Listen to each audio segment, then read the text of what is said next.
What's good, y'all? I want to share with you guys a powerful story about how I was able to manifest my dream car when I was just 21 years old.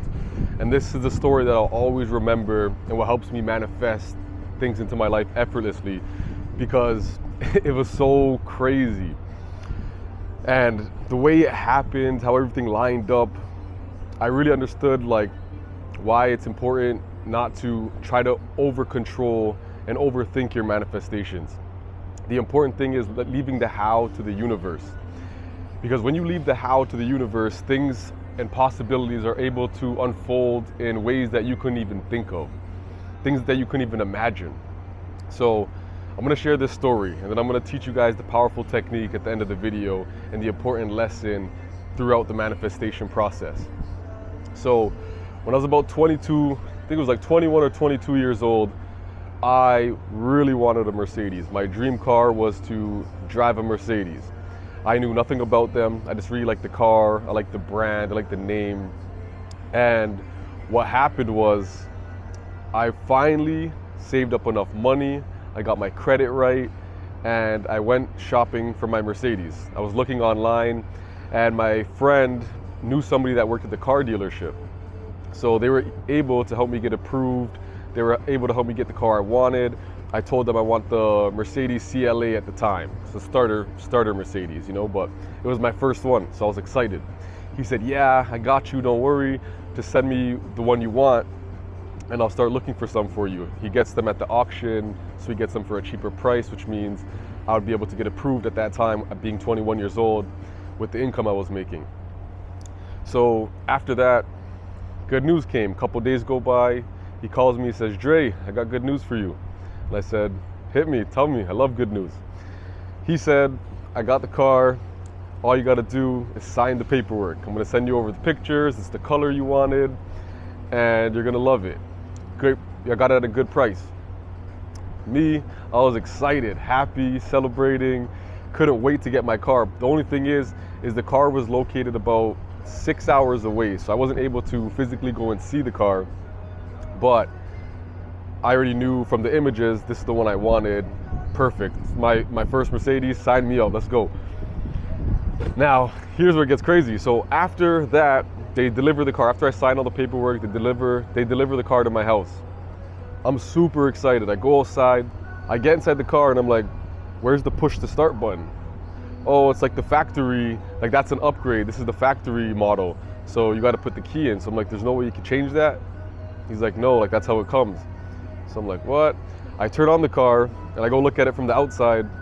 The headlights, I don't know if you guys know about Mercedes headlights, but they're usually the white lights, the nice white, luxury looking lights. Mine were yellow.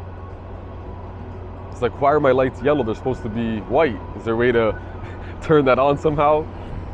No, it's the factory model, so that's how they come. Those ones with the white lights are upgrades. Why didn't you tell me any of this? You told me the car you wanted, so I got it. So now I'm a little bit annoyed. This kind of ruins my moment. It's a buzzkill moment. And I'm like, when I turn off the car, I'm like, how come the mirrors don't fold like the other cars I see? This is the factory model, Dre. Why didn't I know this? It was my first Mercedes ever, so I didn't know that when you go to actually buy a car, especially from Mercedes, you can get all these little added on features. You can get massage seats, you can get the folding mirrors, the push to start, the cup warmers, all these little details that you could add extra when you're purchasing the car. So the stock version of the car doesn't come with any of the features. It comes with all the basic things. So I didn't know any of this, and I was kind of upset, I won't lie. I was excited, I got the car. It's still a Mercedes, but it just didn't feel right. I'm like, I don't want this car. Is there any way I could change it?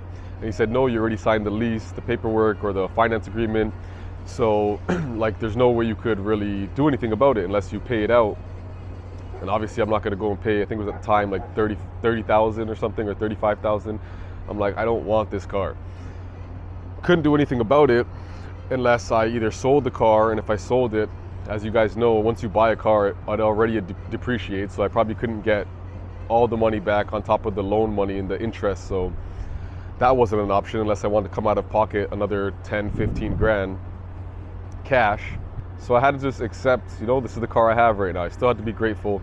And at the time I was learning a lot about, gratitude and spirituality, and manifesting. So I said, you know what? I'm gonna manifest a better car, the car that I actually want. So what did I do? I went to the Mercedes dealership and I started to look at all the details that I wanted in my car. This is why it's important when you're manifesting to be very clear. They say the more clear you are, the more clarity you have, is the more you could actually get exactly what you want. Because if I just say I want a car, well shoot, there's millions of cars out there, right? So that's what happened. So now I'm like, okay, universe, you're testing me. I'm gonna get very specific and clear about what type of car I want. From the color of the seats, to the push to start, to actually now I want AMG. I want the better model. I want AMG, the one that makes that noise when I'm driving it and it's loud. So I went to Mercedes, I was looking at all the cars, I figured out exactly what I wanted, the folding mirrors, everything, and I said, this is the car. It was a C43 AMG at the time, so mind you, I'm only 21, 22. I was excited. I went for a test drive and I'm like, I'm getting this car, I don't care. And it was in my mind every single day. I'm like, wow, like I love that car. Like I couldn't stop thinking about it. I just kept envisioning it, seeing myself driving it. And now here's the part that gets crazy. 2 weeks go by. My sister asked to borrow the car. She says, Dre, let me borrow your car. I want to go pick up my friend and, do you mind if I drive it? I never drove it before. My sister is 7 years older than me. She lets me take her car all the time when I was younger. I was like, hell yeah, go enjoy the Mercedes. Go, drive yourself a Mercedes. Go feel the vibes. So she wanted to drive it. She took the keys and off she goes. I was in my garage at the time, just chilling, watching some sports. And I'll never forget this moment. Like, her friend's house is only about 15 minutes, not far, but 30 minutes go by. I'm like, okay, maybe she stopped at the store, she picked up her friend. Another 30 minutes go by and I'm like, something's not right. I was just about to call her and then she calls me. Right away my heart sank. I felt it. I'm like, what happened? Answer the phone. Brother, oh my gosh, I'm so sorry. I'm so sorry. I'm like, what happened? Like literally I could feel like tears ready to run down my eyes at that moment. I'm like, what happened? She's like, oh my gosh, like I'm gonna be home soon. And she's like, I'm driving right now, I'll be home soon, but like I just hit some construction thing and I don't know how bad the damage is. I'm like, are you kidding me? This is my brand new car. I haven't even damaged it yet. I haven't even barely drove it for 2 weeks. But I just took a deep breath and I said, all right, cool, like, nothing I can do. Like, I'll see it, we'll figure it out when you get here. She comes here, the bumper's hanging off. She gets to the house, the bumper's hanging off. There's oil leaking all like from underneath the car where she's driving. And I was like, damn, like I was just so sad. So I'm like, don't worry, we'll get it fixed. Like I remember just looking at the car and I'm like, it's all good, like things will work out, we'll get it fixed. So I know a good mechanic of mine, he's a good friend of mine. I call him, tell him what happened. He's like, okay, I'll send my tow truck guy to pick it up, we'll bring it to the shop, see what's up. Tow truck guy comes, picks it up. I'm just sitting there like kind of just calm. My sister's looking at me. She's like, are you okay? Like, I'm so sorry. I'm like, yo, it's all good. Like, don't worry. She's like, I don't like this. You're just too calm. I'm like, Ash, don't worry about it. Things will work out. I'm like, I didn't really like this car that much anyways, but hopefully we can fix it. If not, God will provide a way. It's all good. So my mechanic inspects the car, gives me a call the day after, says, yeah, Dre, this car's a write-off. Like, it's gone. Like, there's no way you can fix it. It's going to cost you more to fix it than the car even costs. So I was like, damn, okay. Call my insurance, tell them what happened. They go and check the car and they review it as a write-off as well. So now we're in this waiting period. And I said, you know what? This is actually good because now I get to get the car that I want. Hopefully the insurance gives me the exact amount of money that can pay out the loan and now I can go get the car I actually wanted. So we're waiting for the insurance. As you know, sometimes insurance takes very long. So now they were investigating this whole thing. They gave me a rental. I had full coverage. They gave me a rental. The rental lasted, I think, a week and a half, which is some BS because why wouldn't they, if I'm full coverage, why wouldn't they give me a rental until my car is like replaced? But I only got to drive the car for like a week and a half. Then they said like I got to pay for my own rental at this point. So mind you, now I don't have a car. I have to go to work. I have to do a lot of things. I got to go on the road. And I'm always someone who likes to drive a lot. So my sister had her car at the time, it was an Acura, and she said, you know, don't worry, it was my fault. Like, you could take my car anytime. So, you know, that was nice of her. And we basically just shared her car for what I thought would have been only like a couple weeks. It ended up being 4 months. I was calling my insurance every single week, trying to figure out the update. They said they're still investigating. And mind you, my address at the time was at a different location because I was living with one of my girlfriends at the time, but we were kind of on and off. So my address originally was at her location. So they had to investigate if I was living there, all this different stuff. It took them 4 months. They finally called me and say, we're gonna pay out the car and we're sending the check to this address. So I'm like, damn, that's good. Like, they're paying out the car. I think it was like $5,000 short though. I still had to pay like extra $5,000, but now they had to send this check to the address on file. So I'm waiting for this check. I call my ex, who it was at the time, and I say, no, just make sure, you know, that my check's going there. This is the situation. And, you know, please get that check from me because I really need it. And it's like important, you know, it's expensive. The check gets mailed to her house finally. I call the insurance that it's mailed, it says delivered, everything. To find out, her mom didn't recognize the name on the paper, on the envelope, and threw out my check. After 4 months, 4 months, threw out my fucking check. So I had to call the insurance, explain to them what happened. It was another scare, and I thought they just weren't gonna do it, but they ended up sending a next check, which took another like 2 weeks. And then finally I got that check, and I went, paid off my loan, and now I get to go to Mercedes and pick out the car that I actually want. And here's the cool part. I got a better interest rate. I got the car that I wanted, red seats, AMG. It was beautiful. Maybe I'll put some images, maybe I won't. But moral of the story is I got the car that I wanted because I was crystal clear and because I didn't let what happened to me sway me. Because everything when it comes to manifesting is your energy, it's alignment. So if you're in the state of being stressed and being scared and acting like you don't have it or it's never gonna come, it's gonna create this delay.